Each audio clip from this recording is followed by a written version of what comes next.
Dear brothers, welcome to a Saturday special edition of this show. I promised you weren't going to get skimped out. It's 5 a week. It's the way this works. So we are going to have a little chat this morning. I got my coffee. Sun is shining. Tough to beat. My dogs have been eating each other all morning. What are you going to do? That's life.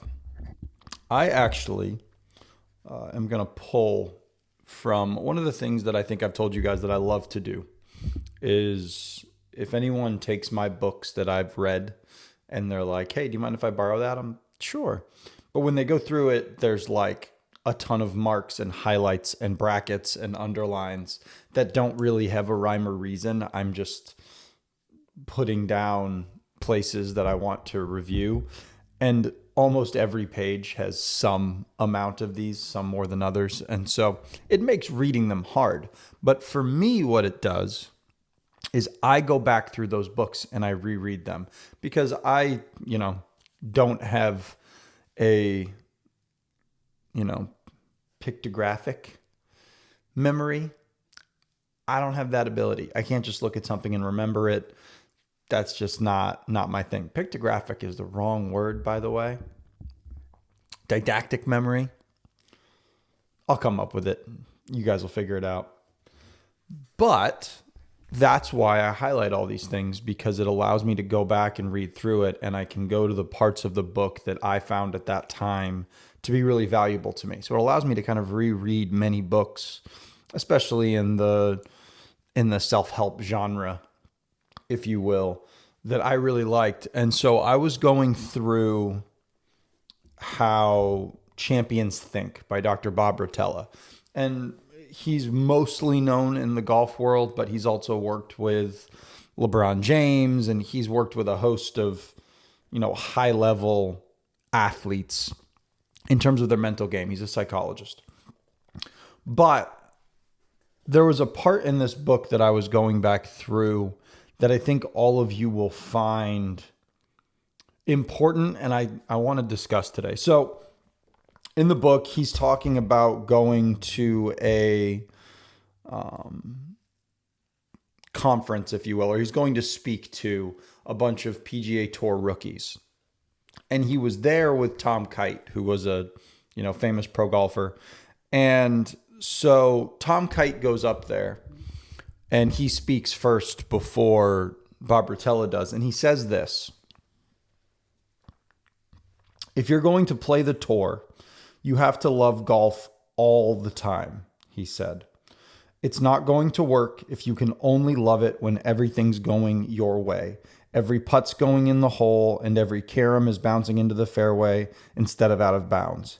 It's not going to work if you practice every day and only love it when the ball is going where you're looking.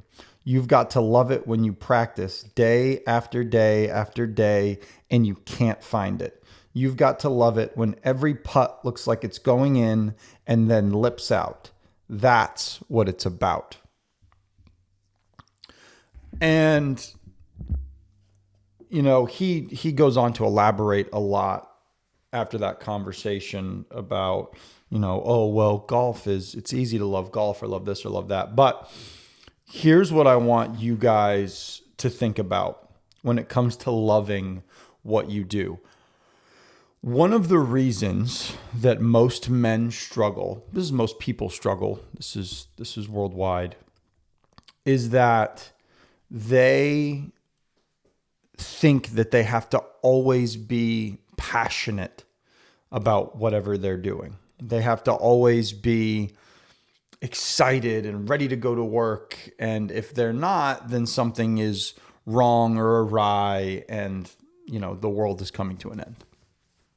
And so what I want to get through to you guys this morning, this wonderful random Saturday special, if you will, is that there is no such thing as you're going to love doing something every single day. Not every part of your job you're going to love. Not every part of raising your children or your marriage is going to be something that's quote unquote like enjoyable. I don't want to say that marriage isn't enjoyable. Don't get it twisted. But a great example being for all of you that are married or have dealt with women in any capacity in your life, if you've ever noticed when they're hungry and that's prolonged for too long, they just get really angry and mean. And my wife was in such a position very recently. And I don't find that part of marriage and our relationship highly enjoyable. It's a silly example, but you guys understand my point. The point is that not everything is sunshine and rainbows in the world. There are going to be parts of your job that you love, right? I'll use, my own example. When I was working in a clinic specifically, so this is when I was kind of, patient facing inside of a clinic, I loved treating people. I loved helping people get back on their feet, recovering from surgery. I loved seeing them succeed, in that personal setting. But I could not stand the paperwork. I could not stand doing notes. I couldn't stand the bureaucracy and politics of corporate physical therapy clinics. I couldn't stand any of those things. However, that's not the reason that I got into PT in my initial world. It was because I love treating patients, and that had to be my focus. And I know that I do, some work with a lot of other physical therapists. I interview coaches, and that's one of the things that, a lot of them struggle with is they're like, I just hate all the other stuff. And so unfortunately, what that turns into is this. A lot of us turn our attention to the aspects of life that we don't like, specifically our jobs. I'll speak specifically to professions right now. We turn our focus, our attention on, oh, I hate the paperwork. I hate having to go to meetings. I hate having to do, all the stuff that's required of my job. Or not all the things, but I hate having to do these aspects of my job. And that becomes, where the spotlight shines on our work. But for most people, they have aspects of their job that they do love. And if you can't find any, it's time to go find a new job. It's as simple as that. But for most people, I'll use, physical therapist as my example, because it's easy. It's home, if you will. They love treating patients. That should be where their main love is focused. Not on the days where they have a lot of paperwork or on the days where they have someone who's tough, but I love treating. That's the aspect of this that I enjoy, and it gets me up in the morning, and I like having to go do that. And people will lose their love and their passion for those aspects of work when they're putting their attention on the negative aspects of work. I know that seems simple to consider, but a lot of men that I communicate with, a lot of men that I talk to, they have inevitable bouts of time where, guess what? Work is just hard. Life is hard. Maybe if they're, I've dealt with some friends of mine who are in sales. There are times where they just don't make any sales at all. And that doesn't mean that they don't believe in the product that they're selling. It just so happens that they're not making any sales. And so they have to be like, what am I doing? I don't know why I'm doing this. I got to make money. I got to do this. And that's true. But one of the problems that they face is that when they're not making those sales, they start turning all of their attention on the negative aspects of what they do. I'm not making sales. I hate having to do these meetings and calls. I'm wasting my time doing this or that. And so when you allow yourself to be consumed by the aspects of work that are difficult, that you don't find overall wonderful. I think of teachers. Like most teachers, are there because they love teaching students.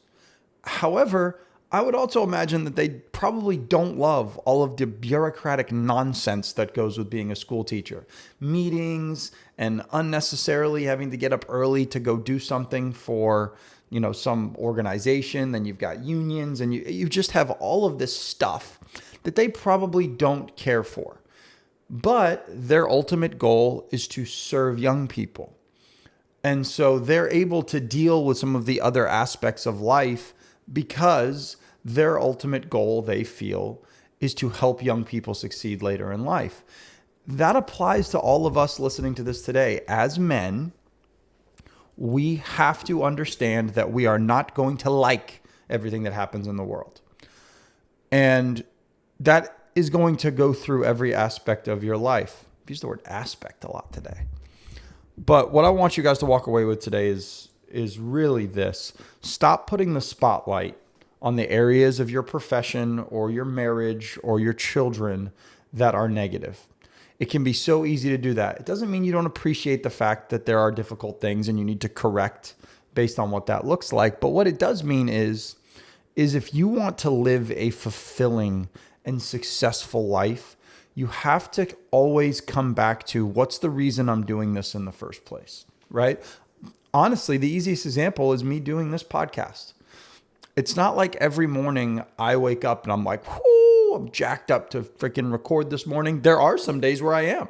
There are days I wake up and I'm like, hell yeah, bro, let's get after it this morning. There are other days where I'm like, I'm tired this morning. Like I've got to record this and then I've got to upload it and I've got to, put captions on it and I've got to do all this stuff and like blah. I mean, I love talking to the men. Like that's what I love doing. But my mind starts to migrate towards the negative or the ancillary tasks that occur with that. It's unhelpful.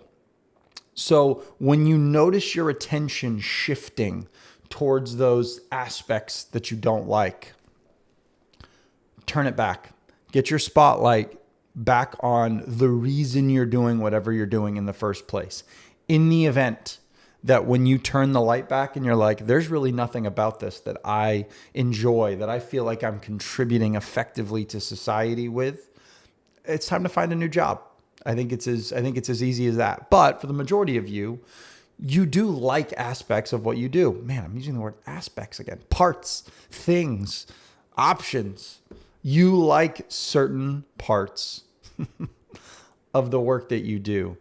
And it's important that the spotlight falls on those things. Because if it's constantly on the negative stuff, you have to give the negative stuff its flowers every so often, but not most of the time. Think of it 80-20, maybe 90-10. Focus on why you love the thing you're doing. So that way, when everything's not going great, you go, hey, this is what I signed up for. I'm in the arena. I'm able to try and do this. And you know what? Not every day is going to be great. You're not going to wake up every day all, guns blazing, ready to go. There's going to be days where it just stinks. And you know what? When you show up on those days, that's what bolsters your love. That's what bolsters your passion. Passion is earned by doing something well across time. When you can do that, gentlemen, you are going to succeed pretty much no matter what. So I'm going to leave it at that for this Saturday special. I kind of like this Saturday thing. Maybe I'll do like a monthly Saturday special. I feel like Saturday special might be something I'm stealing from someone. I don't really know who, but I don't care. There's no copyright on Saturday special. Get out of here. That's it, gentlemen. I love you all. God bless. Have an incredible rest of your weekend. That's it, boys. We'll see you.